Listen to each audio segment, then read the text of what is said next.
Am back. Hope you did not miss me much. Please subscribe to our YouTube channels and get more interesting stories on history and tales. Hit the like buttons. Also, turn on the notification buttons. Check our previous post for The River's Child, Part 1, A Story of the Gambia, the British Claim of Land.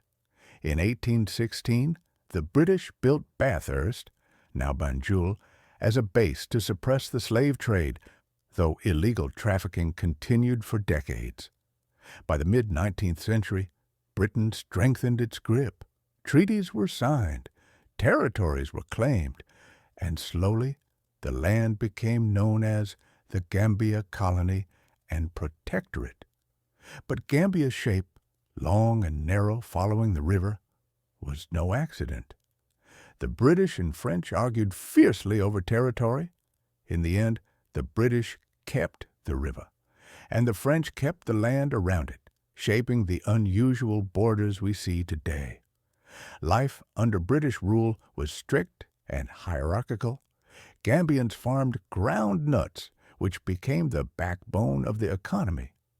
Traditional rulers, alkalos and chiefs, were controlled through indirect rule. Yet through all this, Gambians kept their identity strong. Markets bustled with life. Music filled the evenings. Families followed their traditions. And as the 20th century approached, a quiet fire of nationalism began to burn. The wind of change. By the mid-1900s, Gambians were growing tired of colonial rule. Educated elites, traders, and ordinary citizens began to organize. Political parties emerged. The most prominent among them was the People's Progressive Party, PPP, led by a soft-spoken teacher named Dauda Kairaba Jawara. Jawara was not loud or fiery, but he was steady, patient, and widely respected. Under his leadership, Gambians pushed peacefully for independence. In 1963, internal self-governance was achieved, and then on February 18, 1965, the Gambia became an independent nation within the Commonwealth. The Union Jack went down. The Gambian flag, red for the sun, blue for the river, green for the forests, was raised. But the story did not end there.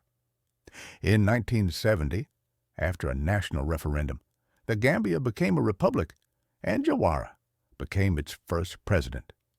The river had birthed a nation. The new republic finds its feet. The first decade of independence was filled with both hope and challenge. The Gambia was small, Africa's smallest mainland country, and surrounded entirely by Senegal except for its coastline. Its economy depended heavily on agriculture, especially groundnuts. Infrastructure was limited. Many foreign observers doubted the country would survive alone. Some predicted it would one day merge with Senegal. But Gambians were resilient. Villages worked together, markets thrived. The river remained a lifeline for transport, fishing, and culture. In 1982, after a failed coup attempt, the Gambia entered the Senegambia Confederation with Senegal. The two nations shared defense, currency regulations, and certain political structures. But like a marriage built under pressure, it did not last. By 1989, the Confederation dissolved. Still, the Gambia continued to walk on its own feet with pride. A people of resilience. To know the Gambia is to know its people. They are known across West Africa for their hospitality, the smiling coast. Visitors feel it the moment they walk into a compound or market. Greetings, warmth, laughter. Griots continue to sing ancient epics. Kora players pluck strings that echo centuries of history.